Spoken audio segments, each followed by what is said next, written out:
What's up? This episode of the Hook It podcast is once again supported by 35 Bikes. And 35 Bikes are dedicated to bringing you the best bike components for the best price. So if you need some brake pads, maybe some mudguards to get your bike ready for the British winter, which is fast approaching, then head to 35bikes.com, enter promo code PODCAST, and you'll get 10% off your entire order and also free shipping. That's podcast, 35bikes.com, free shipping. Get on it. Do you ever go out for a ride and you're riding around and you think there's a stench following me? You probably check your tyres, you check underneath your mudguards, in between the little crevices in your frame, and probably ask your mate too if they've had a little accident while riding. And it's only when you get home that you realise it was your own nutsack. It's happened to us all. Well, that problem is done with Saxx underwear. Our best-selling Saxx underwear is the Quest 2.0. They feature 77% nylon, which will wick away moisture and sweat. They're antimicrobial too, which for us guys means they don't smell. So you can probably wear them for up to a week, to be honest, without even your partner asking any questions or raising any eyebrows. And of course, they all feature the Ballpark pouch, which gives you friction-free support for your nutsack. What's better than that? You got Christmas coming. Make sure you spoil someone with a pair of Saxx underwear. Change their life, and you'll forever be the favourite person. Head to saxxunderwear.com for more information, or just ask your local bike shop to order some in for you if they don't already stock them, which they should. All right, let's do this. Welcome to the Hook It podcast, endorsed by @ODub_23. Add me, tag me. Follow me. Please follow me.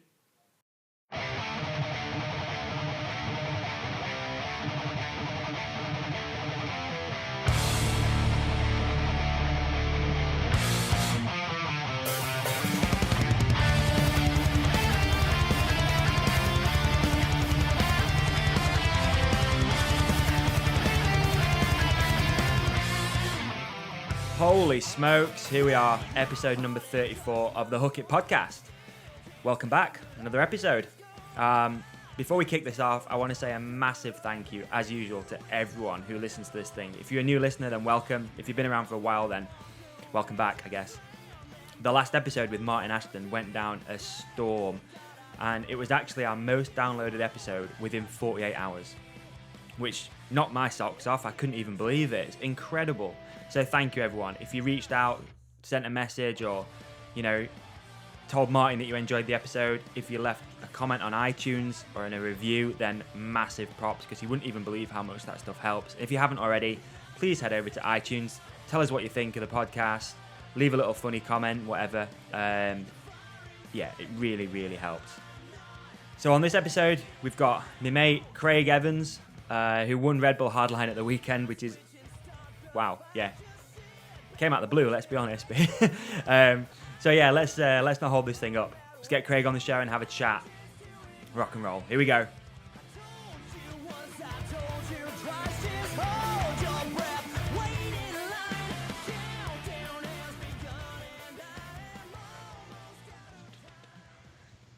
All right, bro. From now on, you need to start speaking the Queen's English too, so people who don't live in Stocksbridge know what you're saying. I might struggle with that one.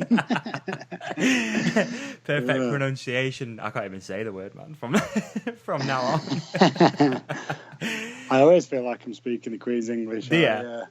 Yeah, most of the time it feels like I'm saying words right and stuff, but obviously I'm not. No. It was so good, man. When you did the podium interview, I was like, oh, fucking sick, so cool, man. You won Hardline. Yeah, mad one, eh? Proper. Couldn't believe it. Yeah, literally. Me neither, man. Me neither. Dude. I was fully crazy. Innit? I wasn't expecting that at all. Were you not? No, I was literally, I thought, I don't know, I guess I had a good quality and I was I was close, but then I was just I'll just do a smooth run and try and enjoy it. And got down and was in first and was like, whoa, that's not what I expected at all. So sick. I couldn't watch it live because I was out. Yeah. I got an eye infection all week, and I could barely open my eye, so I probably wouldn't have been able to watch it if I wanted to anyway.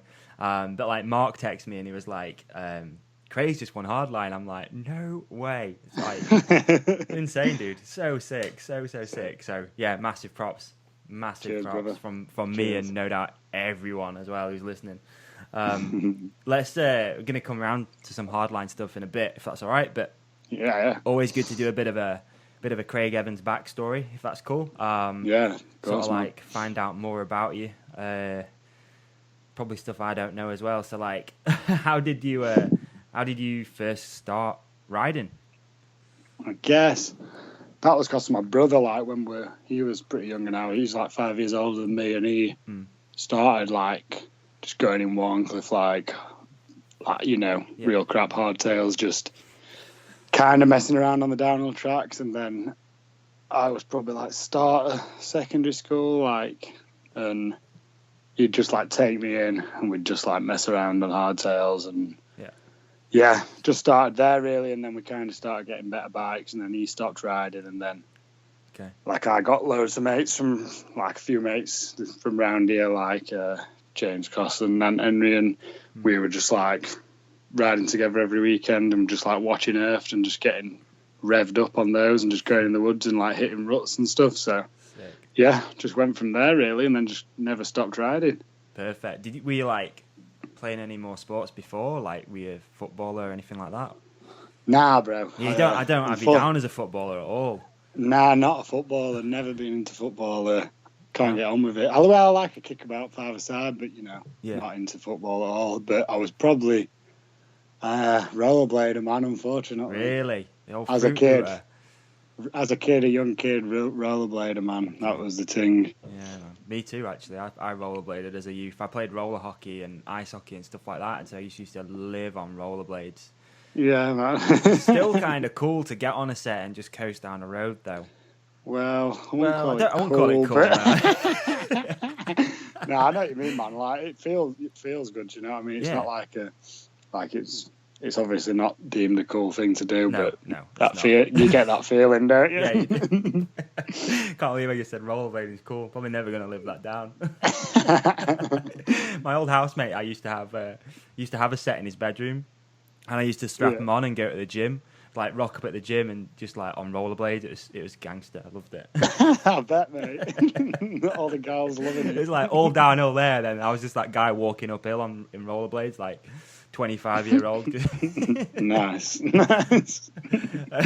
Have you always been around like Stocksbridge area then? Like what would be S36? S36, mate. Big up. S36 for life. Yeah, exactly. Yeah, always been. Yeah. So cool. Yeah. All right. So Wharncliffe on your doorstep, like huge springboard, I guess, into riding. Like everyone knows Wharncliffe's some of the best riding in the UK, probably in the world. I think, to be honest. I reckon. Yeah, like I mean, it's the tracks there. It's like the UK riding is really sick, and like round here has got its like own style of riding, and the tracks just aren't long enough, really. Like we've got loads of little minute downhills, but like the tracks we have got are sick and like so unique. It's like an amazing place to grow up riding. Yeah, it is. And I think obviously if you've got older, like the Sheffield riding scene's so strong at the minute, as you know. Like it's just epic. Like you've got all the guys in the woods digging over that side, and then like the whole rest of the Peak District's just littered with dig crews and stuff. It's cool right now. Like so good. Yeah, it's blown up, and like with how good trail bikes are now as well, it's so easy to just like link all the trails together and just go on so many good rides. And yeah, it's awesome, man. Yeah, definitely. I love living here. Yeah, for sure. I wouldn't have it any other way either myself. I mean, I'm not riding a great deal at the minute due to working hard, having a business and stuff like that. And but yeah, for sure, like it's weird because I go out on the road, obviously seeing dealers all the time, and it's surprising how many shops you go to and they're like, you live in Sheffield, like, oh man, you've got this going on, that going on. Like people talk about dual races and like obviously all the stuff that Bowman's been doing, and it's just crazy. Yeah. We're so kind of lucky to have it on our doorstep. Yeah, it's easy to take it for granted, for sure. It is, exactly. It's very true. So yeah, like obviously you were riding a lot, progressed a bit, got onto like better quality bikes and stuff like that, and then did you get into racing like around that sort of time, or were you just chilling for a bit? It was like, I guess, how old would I have been? I was just riding literally Wharncliffe until I had a car until I was 17. Right. And we never got into racing, like couldn't really get to races, didn't drive, so we just like rode Wharncliffe, sessioned every weekend, like Saturday, Sunday. Yeah. And then 17 probably did when I was 17 or 18, I did a Pierce, and I was in junior, I did one Pierce race at Bridgewood, and that was like my first ever race. Did all right at that one, and then did another one that year, Hopton, and like crashed 4 times, and was like, right, that's me done with racing for a little bit. And then I didn't race again till like probably Whistler, I think. Really? Right. Okay. Yeah, till I moved there for a little bit. So, yeah. So had a taste, and then dip your toe in and got out of it. Yeah. With like your family ride or anything like that, like you got parents who have done anything like riding bikes or anything, or is it just you? Not all. Like my brother rode, and then he started riding road bikes. But now my parents pretty just like an average UK family. Okay. Dad's really into football. Is he? Yeah, he loves Wednesday. We won't judge him for that. Cool, man. Your brother's obviously not riding anymore, which is crazy. Nah, gonna try and get him back into it. He's on the road bike loads, but he needs to get a mountain bike again, I reckon. Yeah, I think I remember meeting him once, actually. Going back a long time, I'm sure, I can't remember. I seem to remember your brother, but I don't, if that makes sense. I remember you talking about him maybe or something. Yeah, maybe, bro. Cool. So, I had a break from racing, by the sounds of it, but then you started again, because I was thinking back earlier, and I totally forgot, but like you were actually our first ever sponsored, well, not want to say sponsored way, but like supported rider, which is nuts. Like, when we first started Hook It, you were the first guy which we ever hooked up with anything, and I think then you did some more races. That was my first. That was like when I'd come back from Whistler. I'd done 2 summers in Whistler, and came back and was like, everyone there was like, I was like coming home, so I was like, I'll just do a few races, do some nationals, see what's going on. It was like always the dream to maybe try and race a World Cup, so I was like, I'll try and pursue that a little bit, see if it's actually possible. Yeah. So came back, started doing nationals, and that's when you guys hooked me up with some stuff. Yeah, obviously we were definitely not your biggest sponsor to date, but like everything helps, man. But it was weird though, because I wouldn't say I forgot about it, but like I was looking through some photos earlier on Google and stuff, and I'm like, oh fucking hell, you got like a Hook It logo on your helmet. I was like, yeah, I forgot. It's weird. Like 4 years has gone, well, 3.5 years has gone so fast. Yeah, man. Like, for sure. Yeah, you went off doing some BDS. You did pretty good, I think, as well, right? You obviously that was my first year when I was in Expert, and that was a good year. Yeah, it was. Obviously due to our stuff. So did you get all like World Cup points from Racing Expert then? Nah, I got a jersey like through the British cycling team to go to Mont St Anna in Wymondham. And that was like my first year properly racing, so that was a mad one. And just got the jersey to go there, so yeah. Went for it. How does it work then, like, for you with getting a jersey? Do you still have to like pay your own way to get there and everything like that, or is it? Yeah, you still pay your own way to get there. Like, you don't get anything paid for anything. They just, because you haven't got any points, right? They just like a wild give card, you. Right? They just like, it's just like a wild card kind of thing. Yeah. Okay. So tell me about your first World Cup. I spoke to our mutual friend Joe Bowman earlier, who was pretty sick, to be fair, man. He's got the flu right now. He didn't sound good, but I was like, did you go with Craig to his first race? He's like, oh yeah, you need to ask him about Mount St Anne, and did you get stuck in Times Square or something like that for a little while? Yeah. Dragging up the pass, dude. Yeah, so we flew to JFK, New York, because we had to go to Wymondham after. So we flew to JFK and we were driving up to Canada and then back down for Wymondham. Right. So I was supposed to meet Jobo and Dunk at JFK, but their flight got cancelled. So I flew in and was on my own, didn't have a rental car or anywhere to stay. So I was just like, what do I do? I'm here with my bike box and I've got nothing. And I've never been to a race abroad before. I didn't know what I was doing.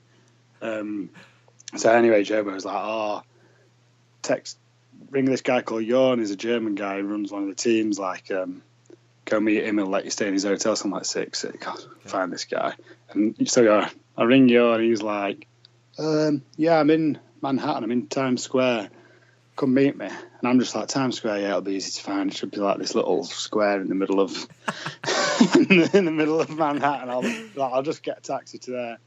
Got a taxi to Times Square, got dropped off. It was just like, it's like 3 big roads or something. Like, it's a big area and it's full of people and it's like midnight and it's rammed and I've got a bike box, a massive bag. I'm just like, ringing this guy called Jorn, just like, where are we meeting? Like, I'm in Times Square and it's fucking massive. So I'm just like carrying this bike box around, just like people are looking at me weird. Finally find Jorn. Right. Yeah, and he's cool out to carry a bike box, but he helped me carry my bike box around. But first we go to like an off license and get like a 6-pack. We're like, we'll just have a beer. and we stood having beer on the street.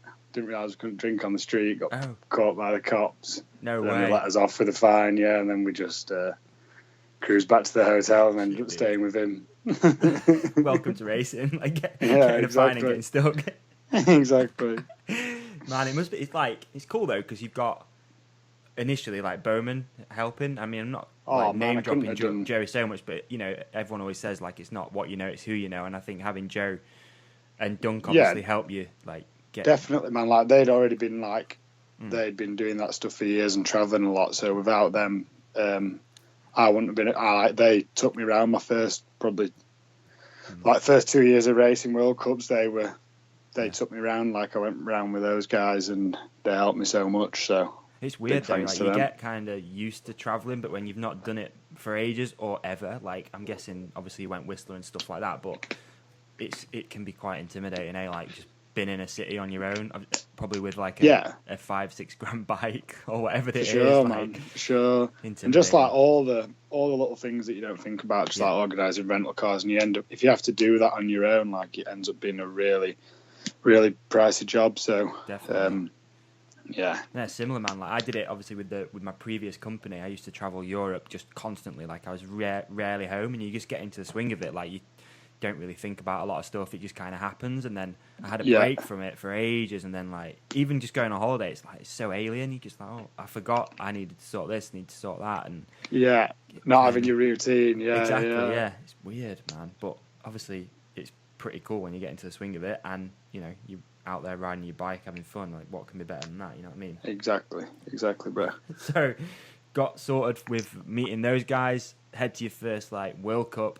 What's going through your head and stuff like that? head into your first World Cup with not done many races before. It's just crazy. Like, didn't even want to. Just being on the track was like made me feel sick. I was just like so nervous. Like, just and then like it was first day of practice. I like going into that old section like that's under the gondola that's really fast, and I was like, I don't know how many practice runs I've done, but it was like, I think it's like one of the first ones. It must have been, because I went off. There's like that fade that everyone scrubs off. Yeah.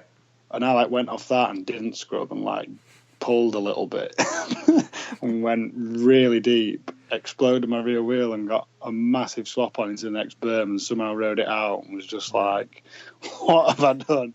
Then I was just scrambling to get a rim built. Tom Duncan built me a fresh rim. Petey lent me a rim to ride, a wheel to ride for a bit, just so I could practice the track a bit more. But that was like my first experience at the World Cup. Just exploding a rear wheel. It's nuts though, isn't it? Because like, you know, you probably had not much pressure really, but you probably have got loads of pressure on you because, like you said, like you've got Steve's there, like everyone, like Joe, all these people you meet along the way are all there kind of watching. So Yeah. you probably haven't got much pressure on you, but I'm guessing you probably felt like you there's had the world on your shoulders. That's the problem with like racing is actually it doesn't matter. Like that's what you need to tell yourself. It literally doesn't matter, but you make it matter in your head. Yeah. And that's what messes you up. I think just like I can't get my head around it at all, really. No, it's pretty tough. Like, yeah, I've done like all but 2 like races, downhill races, which is hardly anything. One of them was in Australia, so no one really knew who I was. Not that anyone knew who I was anyway, like, or even give a shit, but like literally didn't know anyone there apart from Stokes, like Rob Stokes. I can't get on with it at all. Like I can't get my head around the whole one race run thing. I still couldn't if I was to do it now. I don't know. I'm used to doing multiple laps and exactly. And then if you race a motocross like you did, then you've got a bit of time to make up for a mistake and stuff. Like it's downhill's a crazy one for sure. It is, isn't it? It is. So, would you say you struggle with pressure still now or not? Yeah. I reckon I probably was getting better with it. I think it's just a practice thing, isn't it? I think just doing it. You just need to do it and get used to it and find out what works for you and just do enough races. So, I mean, it's... well, shit, dude. I mean, like, your first World Cup was good, really. Like, you qualified. Yeah, that was my goal, man. Yeah. It's amazing, really. Yeah, it's cool. It's cool. But I was buzzing with that, actually. I rode so badly as well. Really? Yeah. I was, like, feet off, just, like, blowing... turns going through the rocks, sat on my seat, tripoding and stuff. Like it was bad. It worked out alright though, man. Like I was just happy. Just happy to be there, get it done. Yeah. Goal ticked I always said when I was in Whistler, I was like, I just want to. It'd just be cool to race one World Cup, and I've done that, so happy. But what about all the rest of them then? What can you sum that up? Oh, I struggle.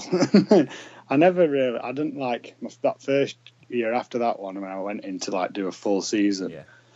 Was just like, what did I do? I qualified at Lords, and I think I crashed in finals, or did I? I can't remember. But then after that, I didn't qualify. I kept crashing in qualifying, like just putting loads of pressure on myself and crashing, and just not qualifying. And then the year after that, qualified at Lords, crashed in finals again, and then Fort Bill. I had an alright qualifier. Felt like I was riding pretty good then. I was getting a feel for it. And then I had a massive crash in finals then. Right. And then it was just like, after that, mad. I don't know, kind of wasn't into it after that. I struggled all season again. Yeah. So, it's one of them, innit? It's like, it's just if it's just not your thing sometimes, Like, I honestly just think like I don't get on with it that well sometimes. Like, when I go to nationals, I really enjoy it, but just like the pressure of World Cups, I struggle to enjoy really. You know what's weird is we're talking about this as if like you really struggle, but you've just won hardline. You know what I mean? Yeah, that was cause I was just mad, and I definitely had probably a little bit easier conditions than a few guys behind me. Right. Okay. But they had there was a bit of drizzle coming in, and I think it got a bit slippier. But I don't know. I wasn't up there. But I wasn't trying to put down a fast race run. Like I was like, I'll just ride smooth. Like I'll ride smooth and I'll just brake good for the corners and I just ended up like carrying really good speed and flowing, and then got to the bottom and was like coming into those rocks, like where I nosedived off that rock drop, and I was like, I think I got to that point and I was like, well, this run's been all right actually. Like I might be all right. So I just like had a bit like tried to open up through those rocks and just got a drift on before that drop, and then that just sent me into a nosedive, and I was like, oh no. I was like, at that point I was like, it's all over, like I'm going onto my face. And I wasn't, and then I didn't. I was like, yes. It actually turned out pretty fast. It was like, I'm not on my face, man. And I was just like, make it to the line. It was funny. Sick. So good. Like I'm going to come back to hardline stuff anyway, because I want to chat about that in a bit. Before that though, I think it's obviously you were privateer for your first year, but then you got picked up by Hope. Yeah. How did that come around? That was Mont Saint Anne, really, because First one. Wow.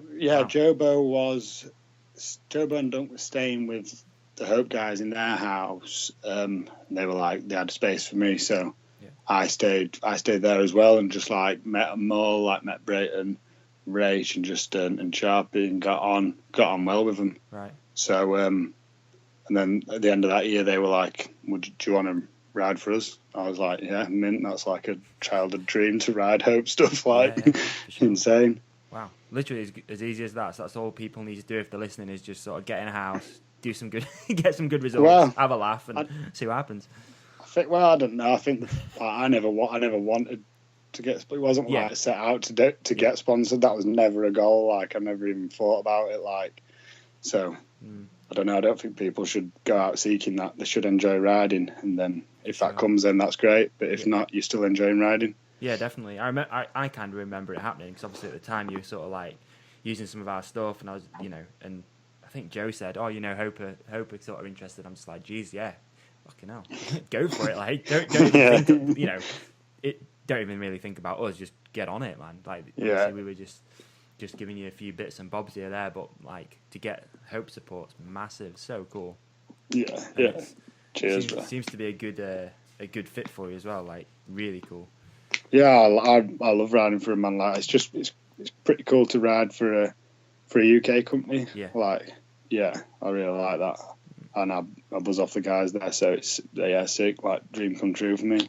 It's awesome, man. Like, we were talking about before about like who it's not what you know a lot of the time. It's who you know, and I think. Would you say that like Pete has been a pretty big influence and stuff like that, and helped you along the way too? Yeah, for sure. Like Pete, that at the year I was like, I didn't know Pete that well until I started racing really, and that's when I started to get to know Pete. Quite intimidating. And like through I still now be like chatting to Pete and be like, well, I'm being awkward now. Like, come on, you can talk to him. We've known him for ages. Yeah. So like when Hope offered me that ride, like Petey was like, yeah, well, I want to get you 2 frames from Santa Cruz for next year. Yeah. So he sorted frames for me, and then so Petey's been awesome, cool, man. He's always been like throw you a few tires and stuff, and just little bits, like it really helps. Like yeah. I was thinking about it before as well. It's awesome how like any sort of like up and coming talent, like especially in Sheffield, he seems to get involved with. Like obviously, he's really helped Luce, Swinney. Just for example, like just a couple of mates, even that I know and we know. It's rad that he gets involved and like helps people. Because he could do the opposite. Do you know what I mean? He could see it as a threat, I guess, in some ways. I know he'd never. You know what I mean? Like he never would he? But no. Like it's rad that he helps out a lot and helps you guys. Yeah, no, it's sick, and awesome that he does do that. Like, proper sick dude. Yeah, proper legend, literally a legend. Yeah, for sure.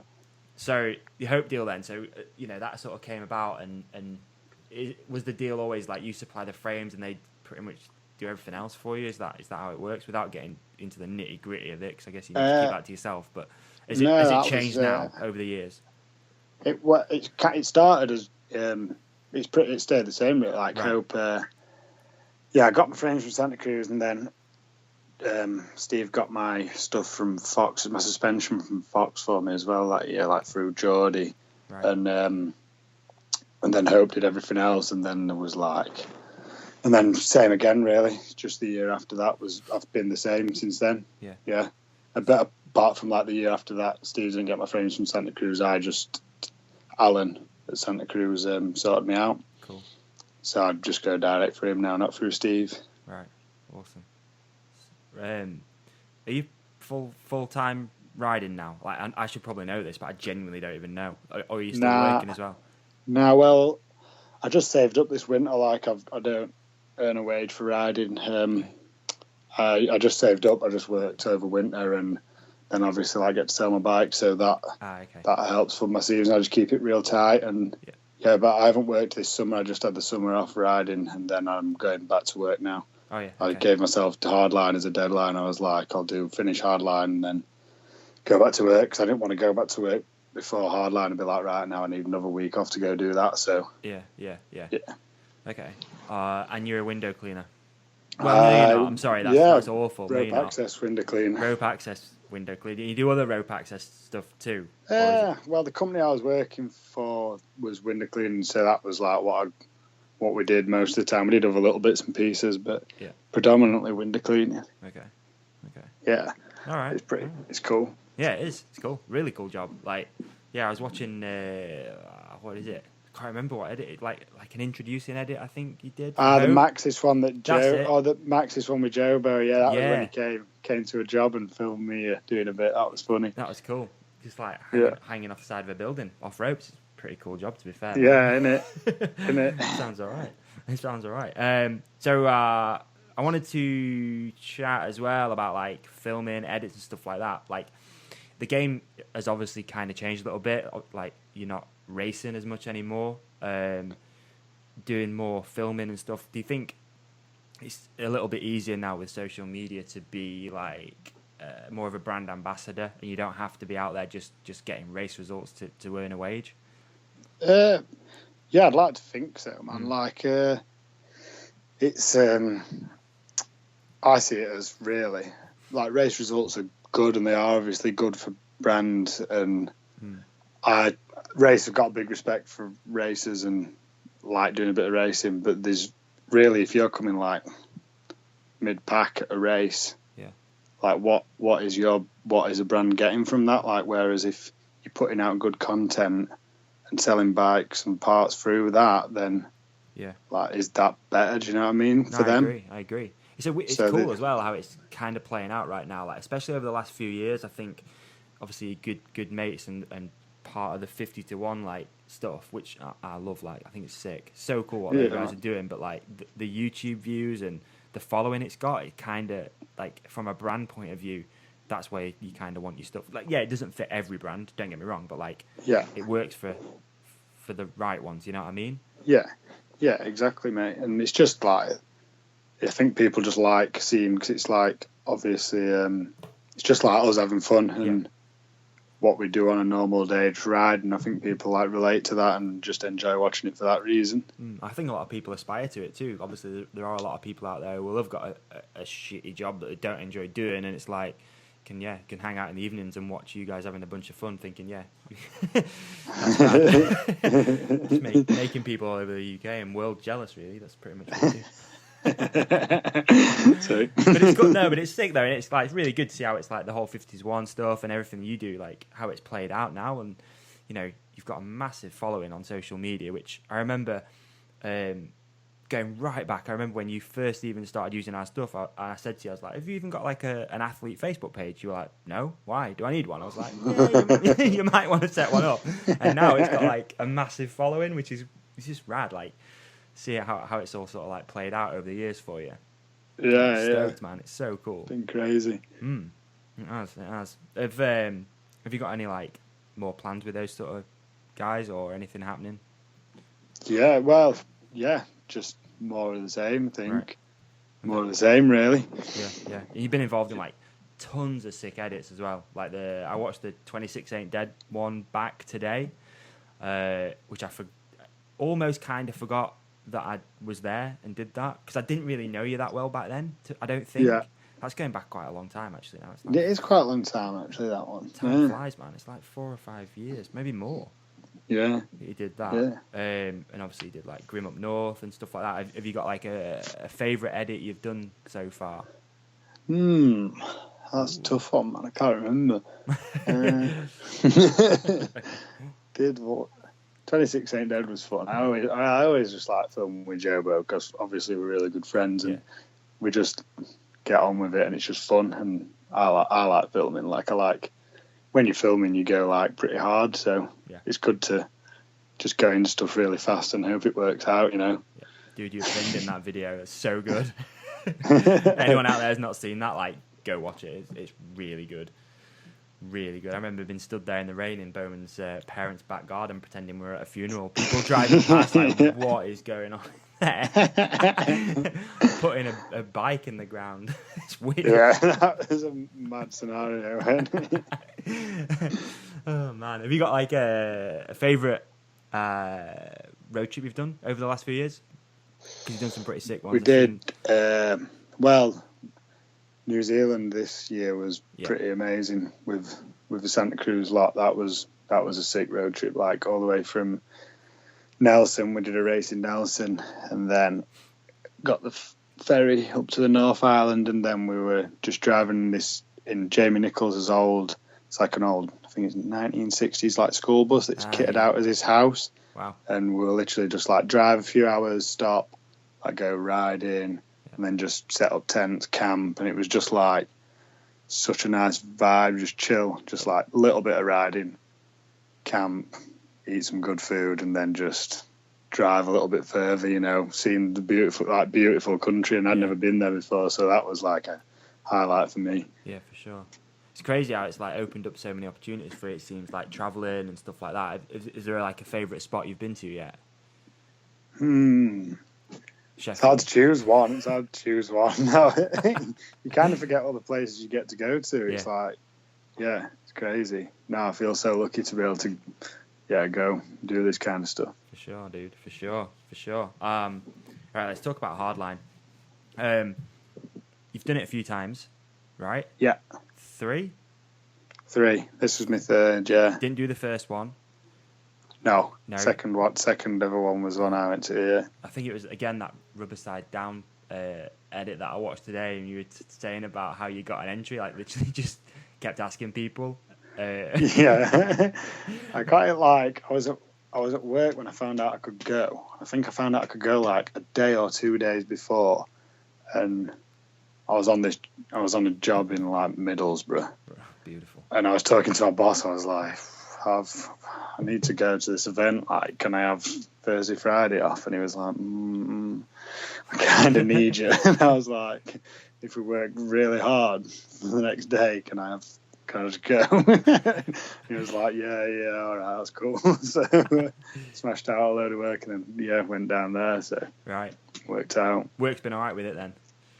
Oh, yeah, I haven't been working for that place. It was kind of been on a casual one with them this year, just like, we'll give you work if we've got it, but if we haven't, then you won't get it, kind of thing. But you can have all the time off you want, which was sick. Okay. Tell me about that first event then. First Hardline. Is that the one that you were sick at the top?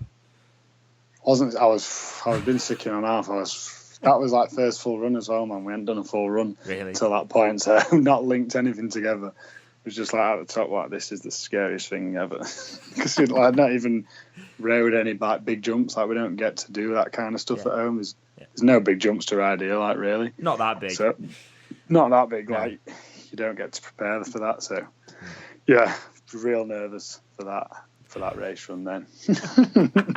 How's it compared to Fest Series? Fest was, I don't know if I was pretty scared at top of Fest, but then it was like, it was easy and big. Do you know what I mean? Like, they were perfectly built. Like, it was so nice and just so nice. Such a good feeling, like the best feeling in the world going through that line. Like, literally the best buzz ever. Sick to watch you there. It was so good. Like, it's weird because obviously you weren't around. It's like just literally tracking you and the other guys through Instagram and stuff. It's like, oh my shit, they're at Fest Series now. Well, we were just Nico said we could go. Yeah. And it was on his way home, and we were like, shall we go? And then it was like, didn't really think about it, and then we got there and we're like, shit, we're here. Like, these jumps are massive, and we've committed, and we're here, and we've got to jump them. Yeah, because like Jasper was saying when he did this, he's like, it's a pretty tight bunch. You know, they don't just let anyone rock up and ride. But obviously, you know, you would. Well, we kind of got there. It was kind of 6. We got there early, and we didn't ride the jumps the first day because it was like, wasn't like officially an event. So we waited for the second day, and there wasn't many people there. It was like Jasper, Joel, Connor McFarlane, Tom Istad, Nico, and a few others. I can't remember everyone. And it was just like chill, like, and everyone was buzzing, like such a good group of people, and just like they talked us through it all, and there wasn't like loads of people watching and stuff. So it was just like a perfect way to get into it. So we just jumped them that day, and then we and we got out of there. I don't blame you at all, mate. I don't blame you at all. So gnarly. What are they like? How many feet are they? Do you even know? I think the big step down that you pull off's about now. I think they're like 80. That one's 90 foot, I think, and I think the other one's like 80 foot or something. But like a legit 80, not like a double in the woods where someone's like, oh, it's 30 foot and it's like 10. Gnarly, so gnarly. Have you got like a bit of a taste for that? Do you fancy some more? I want to go back there if Nico's cool with that. Yeah, I'd buzz off going there. Like I say, it's the best feeling ever, man. Yeah, it'd be cool to go and get comfortable on them and start trying to do a whip, not just pencil. I think like about hardline. I think from the outside looking in, do you think like your attitude to the whole thing's just changed? Like, obviously, you said like the first year was super nerve-wracking and stuff. Now, like with not racing anymore, just a bit more of a like relaxed vibe this year. Do you reckon? Yeah. Well, yeah. I mean, the first year I was kind of not. I was scared of jumping all the jumps, but I wasn't like I'm kind of always the same with that kind of stuff. I kind of just like getting stuck in. Yeah. And just I was there. I was like, I'm gonna jump everything, so I'm gonna watch like one or two guys jump it, and then I'm just gonna jump, like just get stuck in and try and jump everything like sooner rather than later. I think that's kind of what I do. Is if I'm gonna do something, I do it, and if I'm not, then I usually don't make myself. I usually make myself just do everything. So I'm like, I know I can do it. Like it's just big, but it's easy. Like I'll just do it. So I'm usually pretty good at forcing myself to do things. Fair enough. Yeah, I don't even know, man. Like, I've not hit obviously anything like that, and I know my own mental battles in the past with trails and stuff like that. But like you say, you're best not getting into a head game with yourself. Just turn your brain off a little bit, well, to an extent, and just get over the damn things. Well, you get into a zone, man, like that. There's a book about flow. I can't remember what the book's called. I can't remember, but it's just like, do you know what it's called? No, I don't, but I know exactly what you mean, like the flow state. Yeah. So just like, and it is true, man. Like your body knows what to do. Like if you put it in a difficult situation like that, you definitely get in a zone. Yeah, you do. I think it seems like you've become a bit more. Oh man, I'm not going to say the word spiritual, but a bit more like. You know what I mean? You're not a hippie, are you? But you know what I mean. You're borderline, right? Well, I don't know. I guess. Yeah, I guess. I don't know. You know what I mean? I don't know the word. Not a hippie, but like, just, I don't know. You and that crew. A bit more, I don't know what the word is. Chilled. I think that's the word. Just trying to be a good person and... Just vibing. Yeah, exactly. So how gnarly is Hardline? Like, on a scale of 1 to 10, how gnarly is that track? Because I didn't go. A few people, obviously, well, most people listening to this won't have gone. It's mega gnarly, man. Yeah. Like, the jumps would be all right if they were like straight and easy to get speed for and stuff, but it's always like there's always like some like sketchy, rooty, wet corner or something to make it sketchy and hard to get the speed for, or just make it so you could and they're all like some weird like off-axis hip with a steep lip, and your bike just wants to G out in the bottom and stuff. So it is pretty tech. Like it's hard work just getting through all the jumps. And that's probably something that people don't notice on TV and stuff. Is like it's hard to get that across. Angles which kind of showed it. There's but like I said, one of the jumps is like a right hand hip into the woods. That looked pretty sketchy, but fun. Yeah. I think it's all really fun, and when you link it, it's such a buzz. Yeah, a bit of what's the word? A bit of redemption as well, because it was the last year you crashed and screwed your knee up too, right? Yeah, that was first day of practice, like first hit on that steel ramp, right. And just overjumped. went in too fast and just got blown off the side, and tore my PCL. Yeah, gnarly. Yeah, that's a bad one. Obviously, we saw you quite a bit after that because you were injured, and went skating, but you probably shouldn't have been skating yet. No. But the run was this year sick, dude. Like, what can you say? Cheers, you won the damn thing. So bit good. of luck, I think. Bit of luck, but yeah. I don't know, man. You make your own luck, don't you? At the end of the day, qualified in fourth, you're obviously on the pace. Like, Yeah, I guess, bro. I guess. I still can't believe it, man. One hard line, man. One hard line. Were you surprised though to get fourth in quali, or? Yeah, really surprised. Yeah. So I was, really surprised. I think it was just like 'cause I was getting through the steep rocks quite clean. I think that just helped me. Like I wasn't especially fast anyway. I was riding that pretty clean like all week, to be fair. So I think that definitely helped. Yeah, that's one thing Warner said on the commentary was like, the jumps are probably some of the not the easiest stuff, but you know it's the roots and the rocks which are like the game changer. It's that stuff that's going to get the win. You know, who's going to win? Yeah, you don't like make time on jumps. Like if you clear them, you go in the same speed as everyone else there, right? You know what I mean? So yeah. Sick. Do you think? Oh, I was going to say it was funny because your interview at the bottom after you run, I can't remember who the commentator is or the interviewer was like. Do you think it's good enough to win? And you're like, probably not. No. I didn't think it was, man.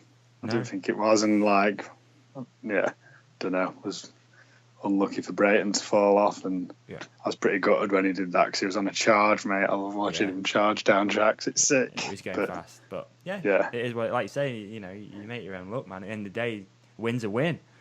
Yeah, exactly. I'll take it.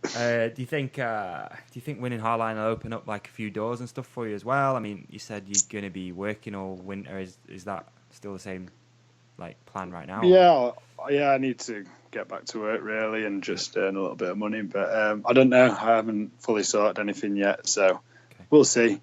Yeah. I think obviously that's like one event, and you're not gonna like. Obviously, it's out and it's quite a big one to get, but it's. Yeah, definitely. I don't know. It doesn't. It's not. Dumb it it's down, not a career. It's not a career, is it? It's not like you don't. I don't know if you get. I don't know. We'll see. No, it definitely opened up a lot of people's eyes, man. I think and it's like all the hype around it and stuff is just like, it's just sick, isn't it? It's perfect. I wanted to ask you where the name Sevens came from. I know that's random, but I'm curious. I don't think I can tell you anymore. Why? Can I? I don't know. I'm not sure. Come on. So basically, I've got a long foreskin. Is that where it came from?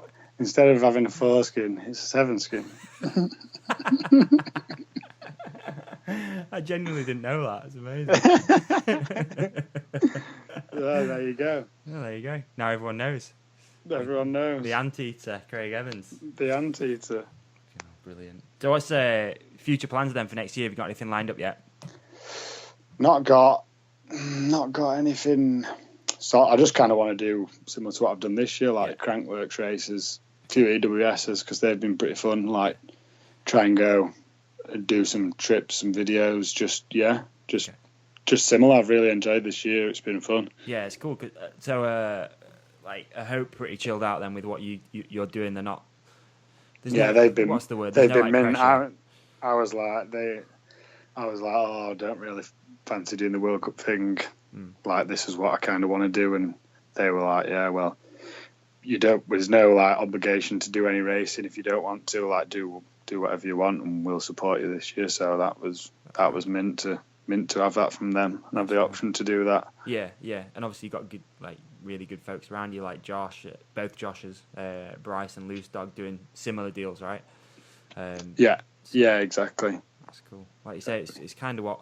For me, like what brands are kind of after right now is more of a, I don't know, social media content, that sort of stuff. It's amazing how much of a platform that can be. And no doubt it's done like tons for you, you know. Yeah, for sure. I think it's that kind of stuff. It's good, man, and I think brands are starting to see like the value in that kind of stuff as well. Like it's obviously, it's as good marketing as what racing is. So like, yeah. Do you put much like, what's the word? Do you put much? I'm not going to say effort, but like emphasis on your social media content and stuff like that. I don't want to like.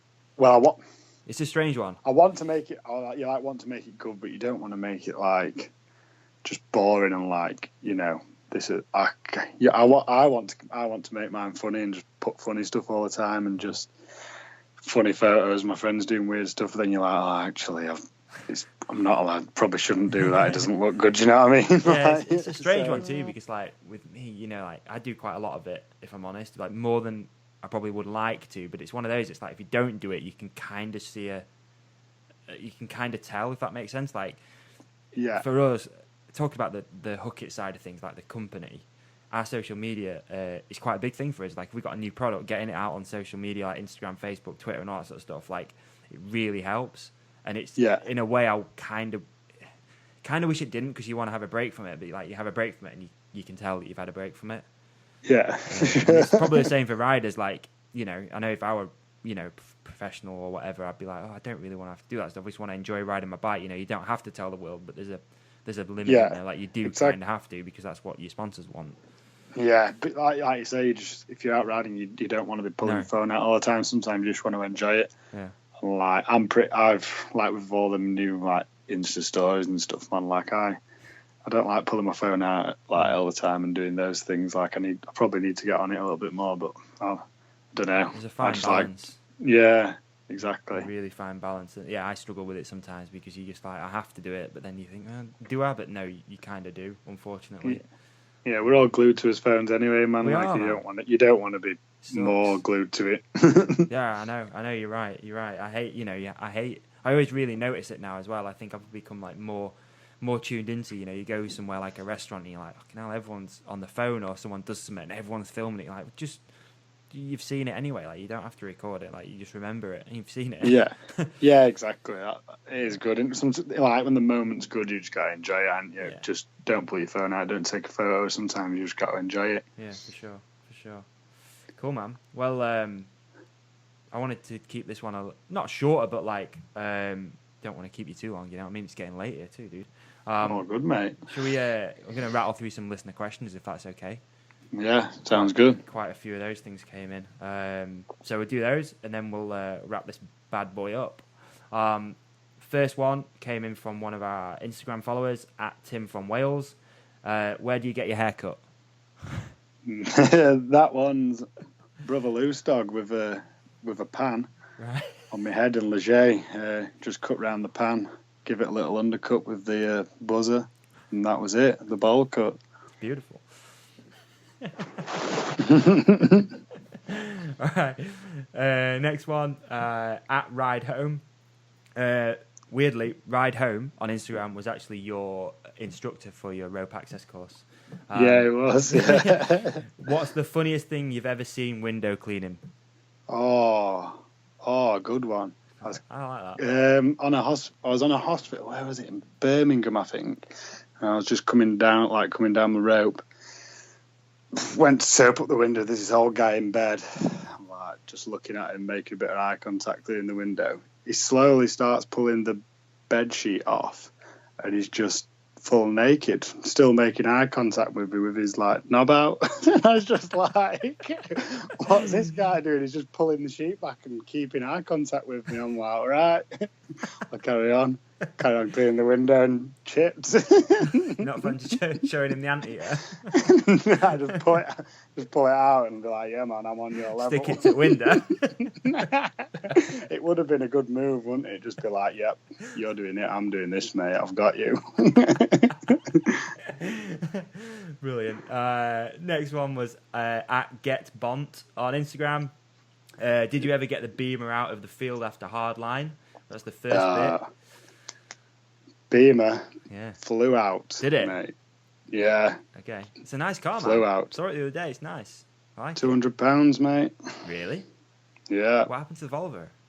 Volvo the exhaust was putting fume into the car, so you had to drive all the windows down, and it was carbon monoxide poisoning, so that had to go, unfortunately. I really loved that car. That was nice, wasn't it? Yeah, just like old Volvo, so sick. Have you seen Kevin K-Rads? K-Rad's is mad, isn't it? K-Rad's so sick. Nice. Yeah. Yeah, I was jealous of that when I seen it. Yeah, he's nice. I saw that the other day as well at that beer festival. It was nice. Yeah. Typical K-Rad style. It looks sick. He's sick. Second part of that question from Get Bomb was also, have your plans changed for next year? Nah, same plans, man. Just bike riding. Okay. Lovely. Next one, I've not written down the name because I've had a bit of a mental blank. I've wrote down 50-1, but it wasn't from those guys. And it is, do you think getting rowdy and riding with the 50-1 guys helps you win hardline? Yeah, no doubt. No doubt. Different Probably. attitudes.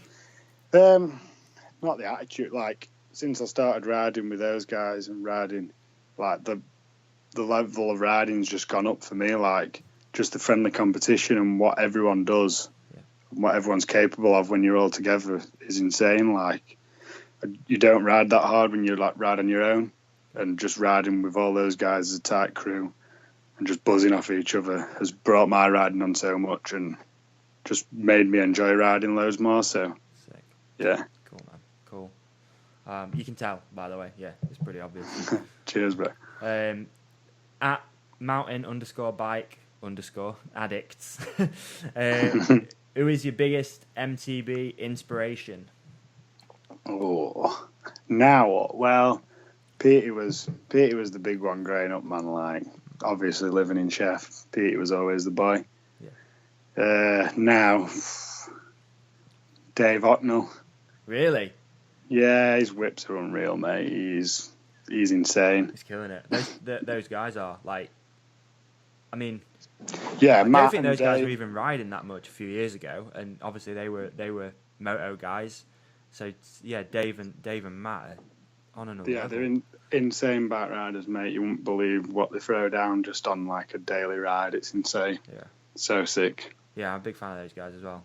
Yeah, me too. Next one. This is from Jim Buchanan, who is one of the guys behind Pinned. Bit of a good question, actually. Do you think the prize purse is enough for the risk that you guys take at Hardline? It's a tough one because I'm so skint. I'm like, yeah. I'll come to your event for $1,000, like, or like that is a load of money for me. But I think other people would argue differently. I guess it depends. I'd go there for free because I like the session with the boys riding all the jumps, and I like to push my riding. So the money's not it's not really an incentive. Like, I'd go anyway. So for me, like it's good enough. Like, but other people might argue different. Yeah, definitely. Money is a strange thing. Obviously, you've worked your ass off all winter to get enough money to have like the rest of the year riding. But it's a shame sometimes, man, that it kind of can get in the way. Yeah, it's life, though, isn't it? Man, money's just it's part of life, unfortunately. And I'm guessing the bonus is nice though for winning, surely. Yeah. What the How much should be, I don't know. I mean, winning it's going to be better than not winning it, isn't it? Yeah, exactly. Yeah, for sure. Cool. Next one, at team_Bont. Do you think drinking your own piss is the key to success? No doubt it is. Isn't it? For sure. Yeah, for sure, man. A couple of glasses of that, like a couple of days before my race run, and then got the win, mate. So that is definitely what did it. Last one. It's not as bad. At Hayden Davies 74. Is 26-inch dead? Nah, I reckon it's still sick, man. Like, little wheels, fun. Like, it's not going anywhere. Like, I don't know. Maybe the mountain bike industry, it's kind of killed it off. But if you still want to ride a bike that's really fun and got small wheels and that's fun to ride, then that's sick. Carry on doing it. Do you know what I mean? Yeah, for sure. Second part of that question was, what was better, Hardline pre-party or the after-party? Pre-party, man. Yeah? Pre-party went harder than the after-party, for sure. Did it? Yeah. Pre-party was sick. You had after-party last night? I had Sunday night. We had after-party. Right. Pre-party was Friday, and we like practice stopped.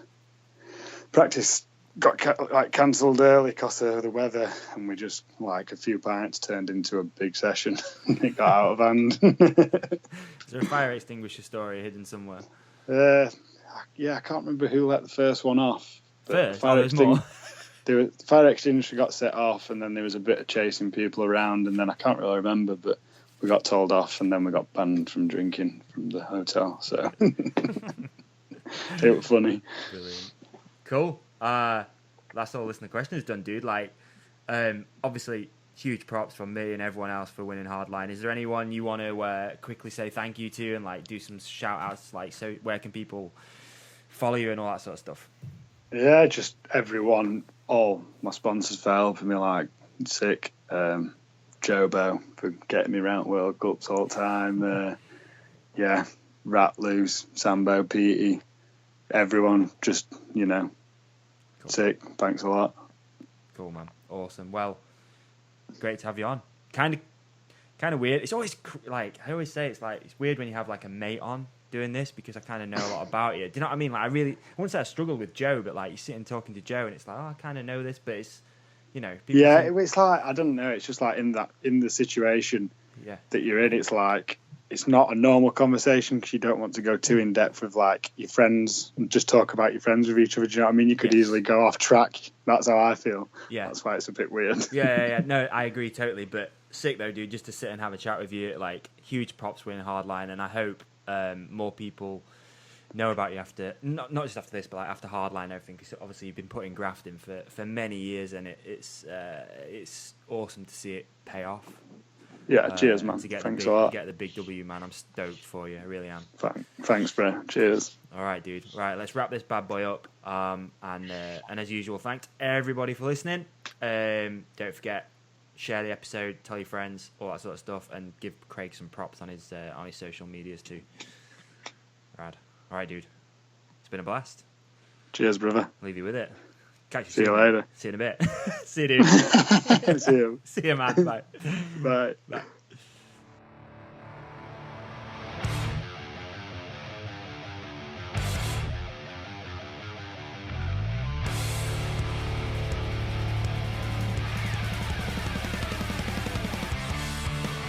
Alrighty, folks. There we go. Episode number 34 is in the bag. I hope you agree. Craig was a cool guest. It's always strange sitting and chatting to a friend in that sort of manner, but hopefully it was a good episode and you guys enjoy it, and hopefully you guys find his attitude as infectious as what I do. Craig he's not media trained or anything like that. He's just a nice lad riding his bike, and turns out he's pretty damn good at it too. So once again, if you have enjoyed this episode, please reach out, let us know, let Craig know, if you can, head to iTunes, leave some feedback, leave a 5-star review if you can. I know it's asking a lot, but if you can, it really, really helps. And obviously, best iTunes reviews, we always try and usually find you and give you a bit of a gift too. So that's worth bearing in mind. Don't forget you can follow us at The Hook It Podcast on Instagram, Facebook, The Hook It Podcast, and Twitter, we're just at Hook It Products too. Plenty of stuff going on in the next couple of weeks, really, to be honest. We've got some more cool guests lined up. We've got some news for you pretty soon too regarding the other project. And let's just keep rocking and rolling. Have a great week. Have fun. Be safe out there. Peace out.